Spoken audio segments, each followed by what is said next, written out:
Nous sommes à nouveau chez JB et Aloua. Merci de continuer de nous écouter. Donc, où est-ce qu'on en était à la fin de notre dernier épisode? Ils étaient arrivés tous les deux à Oslo. JB avait un travail à Oslo. Et Aloua, toi aussi, tu as fini par trouver un travail à Oslo. Comment s'est passée la recherche d'emploi à Oslo?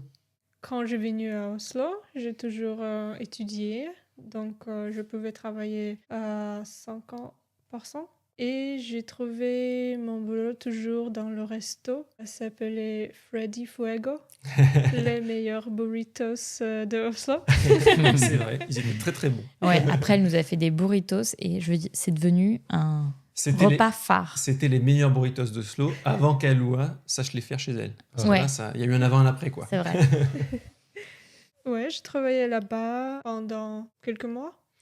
Et après, j'ai trouvé premier stage, dans le même temps que j'ai faisais mon thèse. Et c'était dans l'industrie software. Logiciel, J'étais très, très contente quand je trouvais cette boulot. Je me souviens un moment quand j'ai appris le message. On veut que vous travaillez avec nous.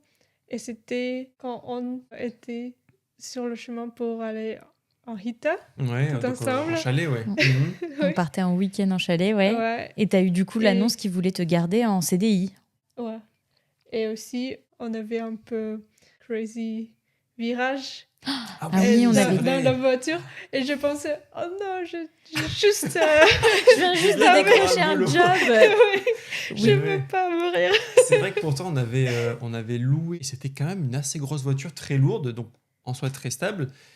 Et je conduis, et je suis pas du tout j'aime pas du tout conduire vite, je suis plutôt un papy. Et malgré tout, j'ai pas dû me rendre compte que la route était devenue moins stable, on va dire, à cause des conditions de l'hiver, voilà, plus gelée. Et elles sont généralement très bien entretenues, mais là, il y avait peut-être une portion où c'était plus le cas. Et donc, on s'est mis à glisser sur la glace. Et en fait, je me rappelais plus ou moins de mes cours ouais, de t'as eu code. le bon réflexe. J'ai arrêté d'accélérer, j'ai pas mis des gros coups de volant. Je me suis laissé porter en gros. Mais c'est vrai qu'on a tous dû sentir la glace. Et tu sais quand ça commence, mais tu sais pas quand ça s'arrête. Ouais, moi je me suis vraiment demandé comment ça allait se finir. Ouais, je me suis vu dans la barrière au mieux. Donc comme quoi l'annonce d'un travail en Norvège, votre vie bascule, quoi. Et au final, on a terminé dans la barrière ou pas? Non, Non. Volbon t'avait extrêmement bien rattrapé ça, un vrai pilote de rallye. Sur glace. Non, on est arrivé sain et sauf jusqu'à la cabine. Toi, Aloua, tu décroches aussi un CDI. Vous êtes super heureux dans votre appartement. Vous avez votre vie à Oslo qui se passe bien. Ça concrétise, j'imagine, encore plus le projet. Ça devient réel, c'est bon, on s'installe, on continue de s'installer, de s'implémenter en Norvège. Ouais. Quelle est la prochaine étape dans vos têtes? Qu'est-ce qui se passe? Parce qu'on sait qu'il va y avoir un autre déménagement. Comment ça se profile? Comment ça arrive? Je crois qu'on était tous les deux très contents de notre vie à Snarøya notamment. Petite presqu'île à l'ouest d'Oslo, donc c'est même pas la même commune que Oslo, mais c'est très accessible en bus. Petite presqu'île par la taille, mais très grande par le prix au mètre carré. Voilà, pour ceux qui connaissent. Et bientôt, il y aura le métro en plus, qui ira jusque là-bas. C'est vrai qu'on s'est retrouvés là-bas parce que c'était proche de mon travail. Et on n'a jamais bougé parce qu'on adore effectivement ce quartier. Et on n'est pas les seuls parce que c'est un des quartiers les plus chers, je pense, de Norvège. Et c'est vrai que ça nous a toujours un petit peu freiné dans notre recherche de logement. Parce qu'effectivement, après quelques années à travailler tous les deux avec des boulots à temps plein, on se demandait s'il fallait un jour acheter un logement plutôt que de payer un loyer. Mais dans notre quartier là-bas, il y avait absolument rien pour des prix raisonnables. Donc on a cherché un petit peu ailleurs. Et c'est vrai que pour le budget qu'on avait, c'était difficile de trouver quelque chose qui ne soit pas moins bien que notre petit appartement de Snarøya. C'est pour ça que avec la vue sur la mer. Avec la vue sur la mer, voilà. Donc on était très bien au quotidien, mais on s'est dit, OK, un jour, il faudra qu'on achète un logement. On a eu aussi un bon retour de vous deux qui avez acheté votre appartement à Oslo et ça s'était plutôt bien passé et tout. Et c'est vrai qu'on s'est dit, bon, voilà, ça serait un jour l'opportunité, même si au début, moi, je m'y opposais. Ce qui est intéressant, c'est que JB, toi, tu te projettes vraiment dans de l'indépendance financière tant que possible. tu es sérieux dans ton job. Pour autant, ton objectif final, c'est pas forcément de faire une carrière qui va durer jusqu'à tes 67 ans. Il faut savoir qu'en Norvège, voilà, c'est l'âge actuel de la retraite. Donc tu t'es toujours projeté en réfléchissant à des investissements, d'autres revenus que juste un salaire.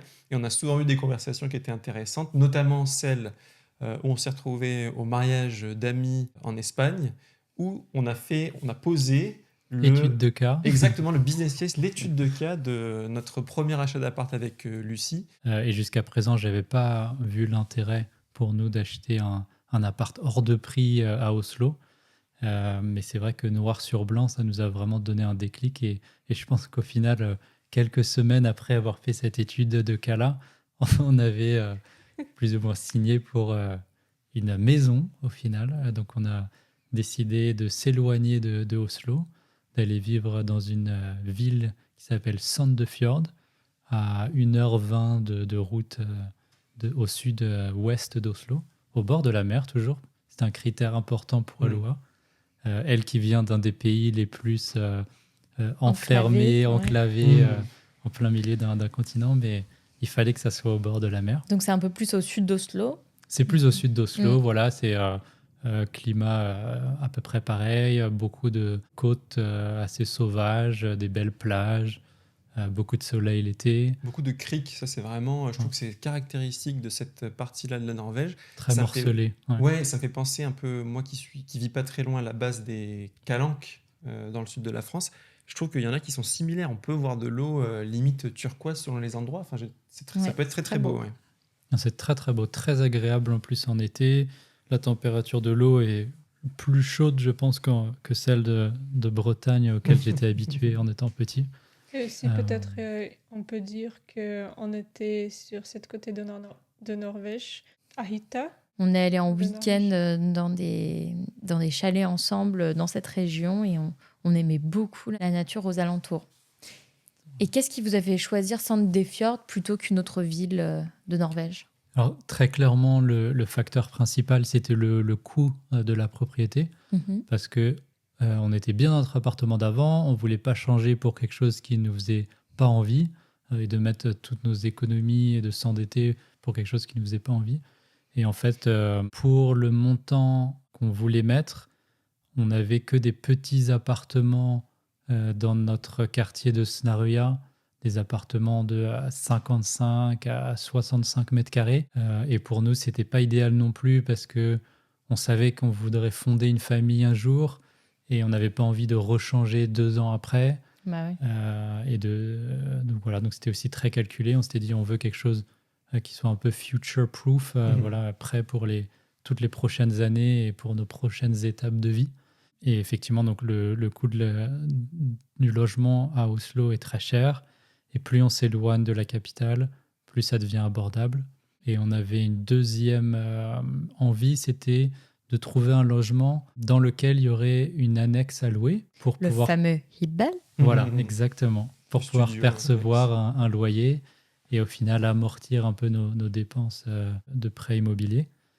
Donc ça nous a laissé au final que très peu de choix de propriété, en tout cas, qui étaient disponibles à ce moment-là. Il y a peu d'endroits où il y a un Hibbel qui est aussi tout en ordre, on va dire, en termes de réglementation, parce que c'est quand même assez strict en Norvège, vu que c'est très courant d'avoir des gens dans des Hibbel. Il faut qu'il y ait des conditions qui soient réunies pour que ça soit fait de manière légale. Donc on avait une sélection au final assez faible sur Finn, mais en même temps on avait probablement très envie de changer d'un coup, presque du jour au lendemain. Mais c'est ça qui est incroyable, c'est que on pose ces fameux chiffres en Espagne, et combien de temps après vous avez placé votre offre et vous avez du coup acheté cette maison ? Il me semble que c'était... L'Espagne, c'était peut-être en avril ou en mai. Et on a dû faire une visite peut-être fin mai. Et on a dû signer en juin et on a emménagé. Ah oui, non, vous avez emménagé en août. Ouais, vous avez emménagé en même temps que nous, en ayant acheté beaucoup plus tard. Enfin, beaucoup. Bah non, un mois, 2 mois après. Quoi. Ouais. Donc c'était vraiment très très rapide. Mais parce qu'une fois encore, il faut préciser que le marché norvégien de l'immobilier, ça va très rapidement. Oui, c'est clair. Ouais. Vous avez visité combien de fois la maison ? On l'a visité qu'une seule fois. Une seule fois, oui, mais c'est ce qui est commun en Norvège. Hein. Voilà. Et c'est vrai que c'était, en plus, elle était loin. On est venu ici en moto avec Aloha. On était très impressionnés. C'était même pas vraiment un coup de cœur. On a trouvé que c'était une très belle maison qui avait été rénovée avant la mise en vente, etc. On s'est dit, voilà, c'est magnifique, jamais on pourrait vivre La dans voir, une maison quoi. comme ça. Ouais. Ouais. Ça Et nous a impressionnés, ouais. c'était beaucoup de gens qui venaient ici pour regarder cette maison et beaucoup de gens norvégiens qui semblent vraiment... intéressés. Ouais. Et on pensait, ok... Ouais, Oui, bah, c'est pas pour mal les- fait. C'est pour les adultes, c'est pas pour nous. Ah oui. Un Au peu final, on comme pourra ça. pas. Ouais, on C'est est vrai que trop- ce système où on vient tous en même temps, bah, ça te met la pression, Oui, quoi. mais c'est Même fait pour des hein. appartements qu'on voulait pas forcément, j'avais la pression, j'avais envie de dire non, mais c'est moi qui vais la voir. Je trouve ça, d'un côté, pas très correct, dans le sens où ça va créer une bulle où tu Mm. t'intéresses au bien, mais tu t'intéresses aussi aux gens qui s'intéressent au bien. Mais ça montre aussi que le bien suscite de l'intérêt chez les gens. Donc, ça te rassure, toi, en tant que potentiel futur acheteur. Si j'achète ce bien et que je dois vendre dans quelques années, il y a de fortes chances que ça puisse toujours plaire. Donc, je pense que c'est quand même un bon indicateur et c'est comme ça que fonctionne le marché norvégien, en partie avec le coup de cœur et en partie un peu pour l'esprit de compétition quelque part. Ouais, mais on va faire un Absolument. épisode sur le logement et on parlera qu'il y a plein de facteurs aussi. Ça dépend quand tu recherches un logement, parce que si tu vas à une visite en plein mois de juillet, il y aura personne vu que tout le monde est en vacances. Oui, c'est vrai. Nous, c'est ce qui est arrivé pour l'achat de notre premier appartement. Mais on connaissait pas les coutumes norvégiennes, donc on n'a pas pris ça comme un red flag qu'il n'y ait personne. Moi, ce que j'adore dans votre recherche, c'est que vous aimiez un cadre et vous avez voulu garder ce cadre, en fait, avec d'autres critères qui étaient plus de surface, un studio indépendant. Donc, plutôt que d'essayer de découvrir un autre endroit d'Oslo, ou peut-être une autre commune, pas loin, machin, bah, vous avez dit, on connaît des endroits en Norvège où il y a la mer et on pourra certainement avoir plus grand. Et c'est un peu comme ça que c'est ficelé, en fait, votre projet d'achat. Ouais. Au final, c'était les contraintes qu'on avait. On voulait être sur une ligne de train pour pouvoir assez facilement aller au travail à Oslo, ce qui au final s'est avéré être pas du tout utile parce que le train c'est trop cher pour se déplacer au travail. Et le deuxième critère, c'était effectivement d'être au bord de la mer, qui était un critère important pour Alois. Moi, j'aurais été au milieu de la forêt, ça m'aurait très bien allé. On recherchait du coup à l'est et à l'ouest du fjord d'Oslo, mais c'était quand même assez limité. Et on voulait pas être trop loin non plus en temps de trajet. Et en plus d'avoir cette contrainte où on voulait avoir un Hibel, on s'est au final décidé très rapidement. Et puis après, on a vu cette maison-là, ça nous a plu. C'est un peu à l'image de nos décisions précédentes, mais ça nous allait, ça remplissait nos critères. On s'est décidé, est-ce que c'était le meilleur logement, le meilleur endroit? Probablement pas. Mais au final, je pense que l'important, c'était aussi D'oser, voilà, comme vous avez d'oser, toujours fait. Voilà. Et puis je pense que ce qui rejoint beaucoup d'expériences qu'on a en tant qu'expatriés et voire plus en tant qu'immigrés, nous on est quand même très bien établis maintenant dans le pays, c'est la spontanéité qui fait partie du parcours, mais aussi je pense qu'une fois qu'on a vécu dans pas mal de pays, peu importe ce qu'on nous donne, ça va fonctionner. Et on a eu une conversation il n'y a pas longtemps comme ça aussi, c'était un peu, il me semble, votre approche. Vous ne savez pas si ça allait vous correspondre, mais vous mettez tout en œuvre pour que ça vous corresponde au final. Ouais, c'est ça, ouais, c'est l'adaptabilité au final, puis l'état d'esprit. Effectivement, je pense que quand on se dit que ça va fonctionner, ben ça fonctionne. Il ne faut pas attendre que ça soit toujours tout s'aligne, que tout soit parfait. Et d'ailleurs, on regrette absolument pas. On est très heureux d'habiter ici. La côte est vraiment très belle. La maison, elle nous plaît beaucoup. On se voit y vivre pendant plusieurs décennies. Voilà, la taille est suffisamment bien. Il y a un grand garage pour mettre tous nos véhicules, Vos nos joujoux. hobbies, exactement. Les petites passions de JB, moto et autres. Et aussi, on peut ajouter que c'est sentir pas qu'on changeait Oslo pour petit village, parce que quand on a vécu à Oslo, on vivait à la campagne de Oslo. C'est vrai. Oui. Donc, c'était pas vraiment différent. Oui, vous n'étiez pas en plein centre-ville d'Oslo. Oui, oui. La Donc, transition s'est faite en douceur. oui. Est-ce que toi, Aloua, tu avais quelques réserves à la base de t'éloigner un peu d'Oslo? Est-ce que tu étais peut-être un peu plus citadine? Tu préférais la ville? Ouais, à la base, j'ai préféré la ville et j'ai toujours pensé que Oslo, c'est une bonne taille de ville. Mhm. J'étais très heureux. Et qu'est-ce qui t'a rassuré? Est-ce que tu as pu retrouver des activités que tu faisais à Oslo? Tu as pu les retrouver à Sandefjord? En fait, un grand critère pour moi était l'école de faire Aerial Silks. Ouais, donc Ouais, c'est, de la danse aérienne. Ouais. Et par hasard, à Sandefjord, on a cette école. aussi pour faire cette danse aérienne. Ouais. Ouais. Donc, je peux continuer à Ça faire te ça permettait ici. de faire ta passion à Oslo. Tu pouvais continuer de la faire ici. Donc, c'est un bon critère pour pas changer complètement Bah, ta c'est quelque vie, chose qui quoi. rassure directement. Je trouve qu'en passant d'un pays à l'autre, c'est tout bête, mais en général, je trouve que surtout, on va dire même avant d'avoir des enfants, ça rend la chose peut-être encore plus facile, mais je trouve pas ça difficile, limite, de changer de pays. Surtout maintenant avec les technologies, tu regardes où tu vis, où tu vas faire tes courses, où tu peux faire ton sport, où tu travailles, est-ce que c'est bien desservi ou pas, comment joindre tous ces bouts. Et une fois que tu as ça, en général, ça te suffit assez pour te rassurer. En plus, bien sûr, de comprendre le niveau de vie et tout et tout. Mais sur les repères, je comprends que toi, ça a été suffisant pour te rassurer. Ouais, et c'est intéressant de le mentionner parce que c'est vrai que quand tu dis que tu t'éloignes d'Oslo, tu te dis pas que tu vas trouver un cours de danse aérienne à Sandefjord. Et Ouais, pourtant, ouais. si. Donc, Mm. JB, toi, c'était du saut en parachute. Au final, C'est ça vrai. te rapproche, Je non? m'en suis bien rapproché. C'est vrai que c'était un constat aussi en habitant à Snarøya. On n'allait pas très souvent à Oslo. Mhm. Au final, on en avait pour 40-45 minutes de bus à chaque fois qu'on voulait aller dans le centre d'Oslo. Ça nous arrivait pas très souvent. Donc maintenant, on est à Sandefjord. Si on veut aller dans le centre d'Oslo, on en a pour aller 1h30 de voiture. C'est pas non plus beaucoup plus long. Mais à 95% du temps, quand on fait pas des activités en dehors de la maison, on est très content d'être dans cette belle maison plutôt que dans un petit appartement qu'on Oui, aurait voilà. acheté Mm. à côté d'Oslo. Donc, vous achetez cette maison très rapidement, vous vous installez à Sandefjord. Est-ce que vous avez dû faire des ajustements? Comment vous s'est organisé le déménagement? Comment vous êtes arrivé ici? Quels ont été les gros achats peut-être que vous n'aviez pas à Oslo? Ouais, c'est une très bonne question. C'est vrai que juste après avoir signé la maison, on a dans la foulée acheté une voiture parce que voilà, on faisait tout en bus, on n'en avait vraiment pas besoin avant. Ça aurait juste été un luxe. Mais là, en allant habiter dans une petite ville de surcroît à la campagne, on allait avoir besoin d'une voiture. Donc on a acheté la voiture du peuple en Norvège, la Tesla Model Y, et ce qui nous a d'ailleurs bien servi pour La chariote, en somme. Hein. voilà, chariot, voilà, pour déplacer tout notre bazar Mm. de Snarøya à Sandefjord. Grande capacité à l'intérieur. Donc, on a fait quelques petits allers-retours en remplissant cette voiture-là. Mais autrement, on a loué une fois un gros camion. On a eu de l'aide d'amis et de mon frère pour remplir ce camion-là. Et on a fait tout d'une traite. Voilà, le même jour, il fallait rendre l'appartement à Snarøya, le nettoyer, emménager ici. Et voilà, encore avec beaucoup de planning, ça s'est très bien placé. Donc ça a été assez facile, le déménagement.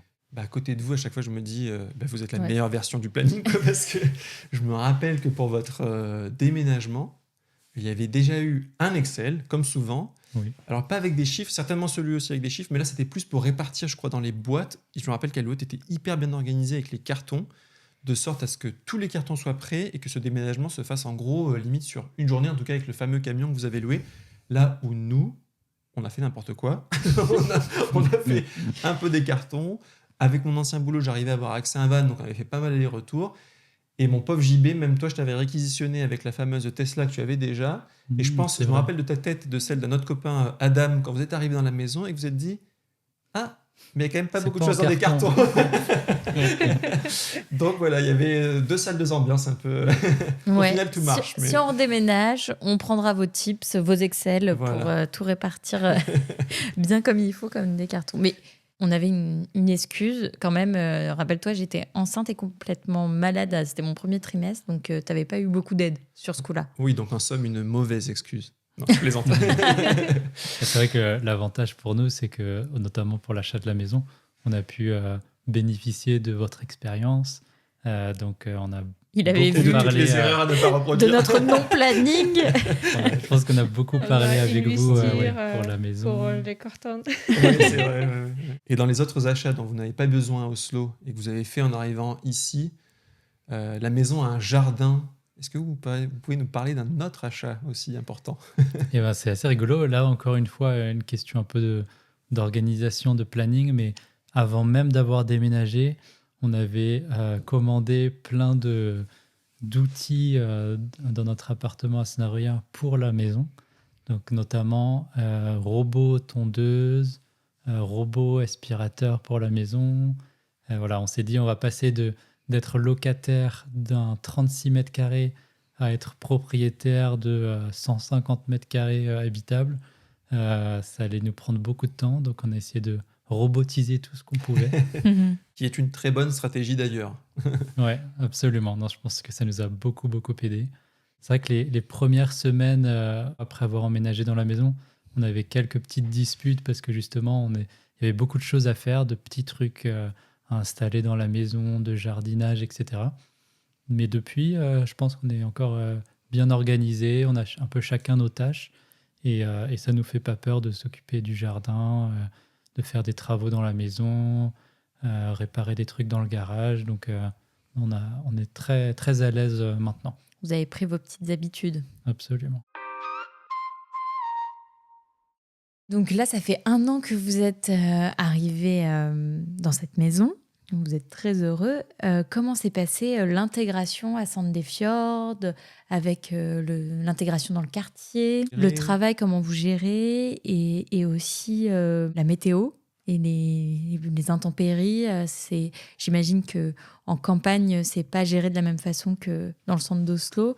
Voilà. Est-ce que vous pouvez nous raconter un peu comment vous gérez tout ça ? Je peux enchaîner avec le travail. On avait de la chance quand on a déménagé. Tous les deux, notre travail permettait de faire du télétravail, justement. Donc, on s'est dit qu'on allait déplacer dans une autre ville. Donc, mais pour qu'on l'instant, pourrait, vous travaillez toujours sur Oslo et travailler. vous avez déménagé à 1h30 et c'était possible. Absolument, Ok. ouais. Donc, on n'avait pas d'accord écrit ou quoi que ce soit, mais comme c'est souvent le cas en Norvège, il y a une grande flexibilité au niveau des méthodes de travail, de là où on le fait, des horaires, etc. Donc, on pouvait se permettre d'aller faire du télétravail presque 5 jours par semaine. Donc, c'est ce qu'on a choisi de faire. Après, les conditions ont changé après Covid, où ça s'est un petit peu durci. Et là, maintenant, il faudrait, moi notamment, que je retourne au travail plus souvent. Mais il y a quand même cette flexibilité, je pense, qui est toujours en place. Donc, on a déménagé loin de notre lieu de travail et on travaille au final depuis la maison, ce qui est très appréciable. Et au niveau de l'intégration, on allait se présenter à nos voisins. On a pris un peu de temps, mais on allait se présenter avec une bouteille de vin un peu à la française et avec notre meilleur norvégien. Et ça s'est plutôt bien passé. On a eu des bons accueils. On n'a pas réussi à rencontrer tous les voisins dans notre première tournée. Mais je dirais que ça s'est bien passé. On était bien occupés de toute façon. Donc au début, on n'a pas mis d'importance à rencontrer des gens. On a beaucoup apprécié le fait qu'il n'y ait pas de bouchons, qu'il y ait plein de commerces qui soient faciles d'accès en un quart d'heure de route depuis chez nous, qu'on ait un accès à la nature, à des petites routes. Les biches qui vous rendent visite. Voilà, exactement. les biches visibles depuis la cuisine. Donc non, ça s'est très très bien passé, je trouve, l'intégration. Maintenant, j'ai changé mon boulot et j'ai trouvé un autre boulot à Sandefjord. Et je travaille pas à la maison maintenant. Il faut que je aille sur le bureau, mais à cause que c'est à Sandefjord, c'est pas de problème. Et c'était un choix aussi pour toi, de toute manière, de découvrir une autre entreprise et un nouveau poste, il me semble. Ce n'était pas simplement pour te rapprocher Sandefjord. L'objectif premier était de trouver un nouveau poste. Ouais, c'est vrai. Ouais. Donc là, tu as trouvé un nouvel emploi dans une grande entreprise norvégienne. Oui. Et près de chez vous. Près de chez nous, pour te rendre compte de la taille de Sandefjord, l'entreprise, elle est vraiment située à l'exact opposé de là où on habite. Ouais. Donc il faut vraiment traverser la ville, aller de l'autre côté, au bord de l'eau. Et pourtant, Aloua est à 10 minutes en voiture de son travail. Donc, et très pour appréciable. les gens d'ici, c'est vraiment, vraiment loin. Comment tu gères à Aloua tout ce temps de trajet? C'est un peu ça. Et il y a des gens qui habitués ici, d'un autre côté, quand il était petit. Et après, il disait que c'était trop loin de conduire comme ça. Donc, il bougeait pour être plus proche pour le bureau. Mais pour moi, pour nous, c'est vraiment, vraiment proche. Bah, du coup, on s'est vraiment écarté de l'heure écart à peu près de la Thaïlande aux 10 Ouais. minutes en voiture de Sandefjord. Ouais. Ouais. Il me semble qu'à la base, tu le faisais en bus. Donc, est-ce que tu as eu un projet permis que tu as lancé de passer le permis en Norvège? Ah ouais, Sacré projet. sacré projet. D'ailleurs, Bien. toi, Lucie, t'en es où de ça? Conduire. Joker. C'était cher. Pas du tout. Franchement, pratiquement gratuit. Ok. Une histoire de permis de conduire. J'ai déjà permis de conduire kazakh et pour voiture et j'ai conduit scooter en Thaïlande. Mhm. Donc j'étais pas très Tu savais comment conduire un peu. un peu, oui. Et- mais mon permis de conduire kazakh était vraiment un peu fake parce Un peu que faux. Mhm. ouais, parce que quand j'ai pris les courses au Kazakhstan, j'ai pas fait assez des T'étais erreurs. pas assez confiante, ouais. Tu avais ton permis, Ouais. mais pas assez confiante au final pour Parce qu'il n'y vraiment avait pas conduire. beaucoup d'heures et C'était une formalité plus Ouais. qu'un vrai apprentissage de la conduite. Mais d'ailleurs, petite anecdote, moi je connais très peu du Kazakhstan, mais quand Lucie a dit tiens, Aloua, ouais, moi aussi j'aimerais bien passer le permis, j'hésite peut-être même à le passer en France, Aloua nous a demandé mais tu vas juste l'acheter ou tu vas vraiment le passer? Ouais, parce que c'est un peu la question que les gens posaient en Kazakhstan. Et alors, comment c'était comparé au Kazakhstan, le Ouais. permis en Norvège? Quand on a déménagé en Norvège, techniquement, je pouvais conduire D'accord, avec ok. mon permis kazakh, Ok. mais il faut que j'ai changé ça première 6 mois ou truc comme ça. Mhm. Mais je voulais pas faire ça parce que je sais pas conduire vraiment. Ok, Mm. ouais. Mhm. Et je pensais qu'il faut que j'étudie. Si un jour je conduis en Norvège, il faut que je fais ça Bien. bien. Parce que oui, notamment, moi j'ai pas passé le permis en Norvège, mais on m'avait dit qu'il y avait des cours par exemple de conduite sur glace. Et Oui. après notre petit épisode sur la glace, J'ai traumatisé Aloua qui a voulu Elle s'est payer dit, un permis à je- plus de 30 000 NOK. Plus de 3 000 euros. Beaucoup Ouais, ça, plus c'est- que ça d'ailleurs, je crois. Oh. ouais, c'est un fait, ça coûte très cher quand même ici, hein. Oui. Pour des Français en tout cas et des Kazakhs. Oui, c'est vraiment cher. Et quand on a bougé à Sandefjord, j'ai pris mon temps, mais enfin, j'ai m'inscrit en cours de conduire. J'ai commencé en décembre, je pense, Mhm. et j'ai fini juste en septembre de cette année. Donc, D'accord. C'est pas choquant pour les Français, je pense, mais Ça a Ouais, pris du c'était temps. Ça a pris du temps, mais et tu faisais ça assez intensément? Pas trop parce que j'avais beaucoup de travail et aussi c'était cher. Donc, je pouvais pas Oui, t'allais les faire dépenses. tous les courses dans le même Est-ce- mois. Est-ce que c'était dur de passer la théorie? Est-ce que tu as pu le passer en anglais? Parce qu'on n'a pas abordé la langue, mais vous parlez norvégien? Non. Ja.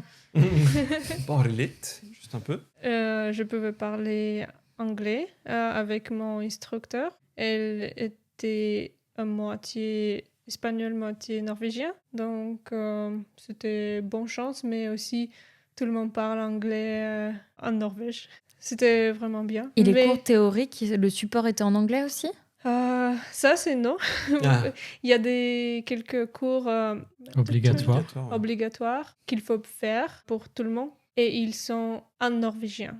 Et tu Ah. faisais comment? Et je juste été là-bas et T'as écouté. écouté. et T'as rien fait appris, mais t'as écouté. Ouais, c'était un peu kazakh. Ah bah voilà, on a Ouais. trouvé. Ou un peu thaï, parce qu'en Thaïlande, tu juste regardes un programme pendant 3 heures en thaï et tu as fini. Tu as ton permis. Ok. Ouais. Mais les courses mandataires comme ça, ils sont pas très importants, je Oui, pense. c'était pas le cours pour t'expliquer comment Ouais. conduire sur la glace. Ouais, c'est plutôt... je sais pas, en fait. Bah du coup, Mais... tu sais pas de quoi ça parlait. C'était peut-être important, mais on ne saura jamais. ouais, mais... Sinon, le reste, c'était en anglais. Tu pouvais ouais. facilement... Et tu peux demander tout ce que tu veux à ton instructeur, mais aussi pour le test théorique, tu dois apprendre par toi-même. Mais ça, du coup, en norvégien ou en anglais? En anglais, En anglais, c'est ok. vrai. Mhm. Et il y a une petite application, un petit website D'accord. avec toutes les règles, avec toutes les questions. Mais ça, tu l'avais en anglais. Ouais, D'accord. Ok. Et après, le test, tu l'as passé en anglais aussi. en Ok. anglais aussi, en Ouais. ligne ou il fallait que tu ailles quelque part? Il faut aller quelque part. Mhm. D'accord. Mais tu Ouais. pouvais le faire en anglais. Mhm. Ok, ça c'est super. Pour ceux qui parlent pas très bien norvégien et qui veulent passer le permis. Une petite anecdote sur le permis de conduire en Norvège qui m'a choqué. À partir du moment où Aloua était inscrite à l'école de conduite, elle pouvait plus ou moins commencer directement la conduite Ah oui. accompagnée avec Ouais. moi, ce qui était un petit peu terrifiant parce que Aloua ne savait absolument pas conduire. Elle ne connaissait absolument pas les panneaux, elle n'avait pas encore fait la Mhm. théorie, mais elle pouvait déjà conduire notre grosse voiture de 2 tonnes pouvais alors conduire que, la à côté de Tesla. moi. Voilà. Mhm. Oui, Alors c'est que vrai. moi, s'il y avait quelque chose qui se passait pas bien, j'avais aucun moyen de freiner ou peut-être que je pouvais Eh oui, attraper c'est le vrai. volant. Mais Ouais, ouais. c'était assez étonnant parce qu'en France, je pense qu'il faut avoir un minimum d'heures avec l'instructeur avant de pouvoir commencer Ouais. Ah ouais, à même faire pour la la conduite accompagnée? Ouais. Ok. Oui, parce qu'il faudrait, s'il y a quelque chose qui se passe, il faut au moins savoir freiner, quoi que ce soit. Hmm. Mhm. Aloua avait jamais fait un gros freinage, quoi que Bah, ce soit. on donc, découvre des petits côtés de taille à la Norvège en fait. Ouais, Voilà, exactement. Très souple, hein. Donc voilà, Il fallait fait serrer les fesses. Mais... On dit toujours qu'il y a des Beaucoup règles de et des règles. confiance. Ouais, ils font confiance. Ça, c'est vrai que c'est un trait Eh oui, norvégien. toujours. Ouais, ouais. Puisqu'on parle de permis, je vais vous parler aussi du permis panaméen auquel tu te rends avec ta propre voiture. Voilà. Donc ça aussi, grand classique, tu n'as pas encore ton permis, mais Mais tu tu as arrives ta avec ta voiture. voiture et tu passes le permis qui est, en grosso modo, en tout cas à l'époque on y était, une marche arrière, se garer un coup, Ouais. une marche avant et hop, c'est Oui, bon, t'as parce ton que permis. pour l'anecdote, j'ai essayé de passer le permis au Panama et j'avais eu le code et quand même dedans dans le code panaméen, on me posait des questions. Est-ce que Jésus peut vous sauver d'un accident? Question Donc, piège. ouais, franchement, bah d'ailleurs, il y a des questions, c'est drôle parce que c'est pas les règles partout pareil. Il y avait une question où je m'étais trompée pour le code parce qu'on me demandait si la ceinture était obligatoire pour tous les passagers de la voiture ou seulement pour le conducteur et celui. Et donc, moi, j'ai répondu évidemment en tant que Française que la ceinture était obligatoire pour tout le monde et en fait, elle ne l'était que pour le conducteur et peut-être Ceux le à passager l'avant, avant. ouais. Ceux avant, ouais. Mm. Donc voilà, mais je crois que j'avais quand même eu le code, mais après Ouais. on a déménagé, donc j'ai pas pu faire le reste, c'est dommage. Eh oui. Je n'ai toujours Une pas fois de permis. plus. 15 ans plus tard, nous sommes toujours là. Quels seraient vos conseils pour quelqu'un qui souhaite s'établir en Norvège ou peut-être même s'établir en dehors d'Oslo? Je pense que en Norvège, il y a de bonnes opportunités de travail. Ouais, il faut insister un peu, à pas abandonner.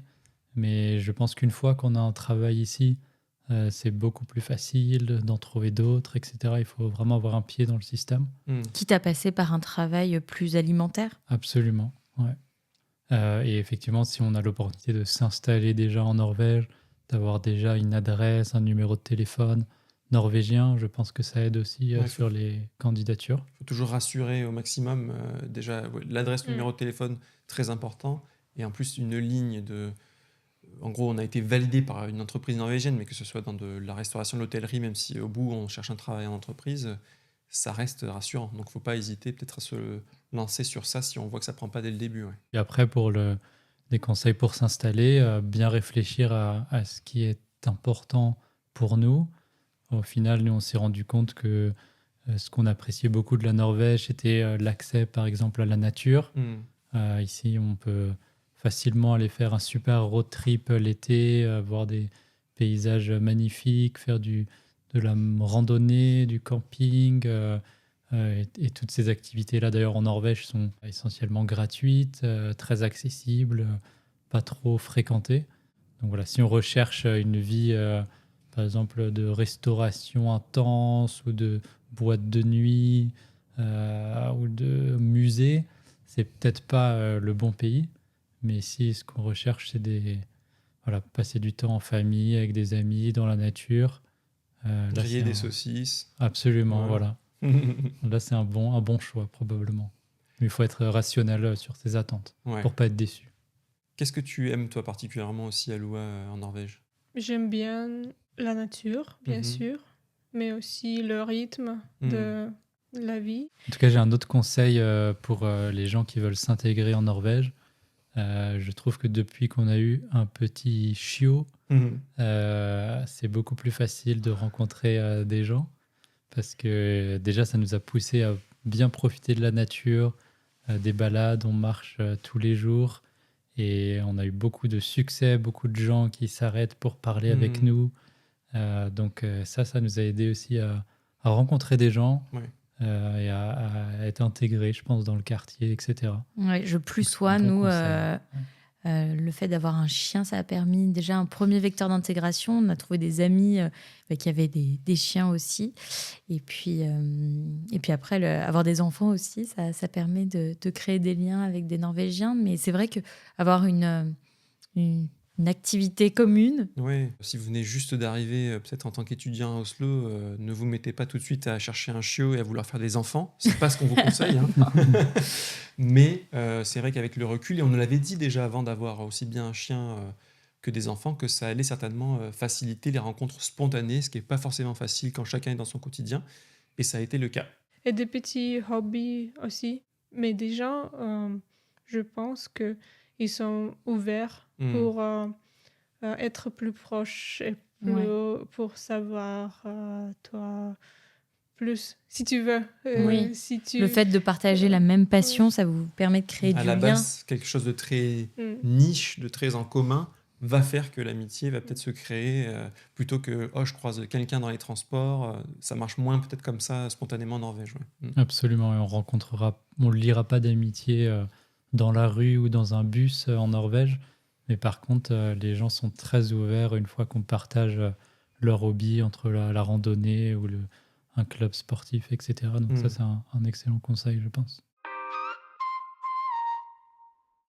Merci JB et Aloua. Comme vous savez, en Norvège, on doit aller chercher nos enfants à l'école, donc on va devoir s'arrêter là. Ouais, exactement. Parce qu'on va devoir rentrer à Oslo pour aller chercher nos filles.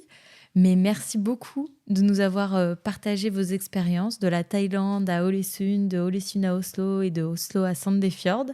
C'était vraiment super intéressant de voir tout ce que vous avez parcouru et que vous avez à chaque fois toutes les démarches que vous avez osé faire.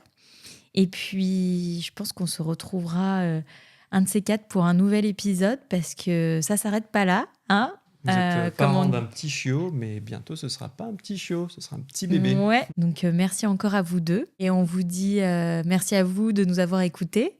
Et puis, on vous dit à bientôt chez nous. Sous les aurores.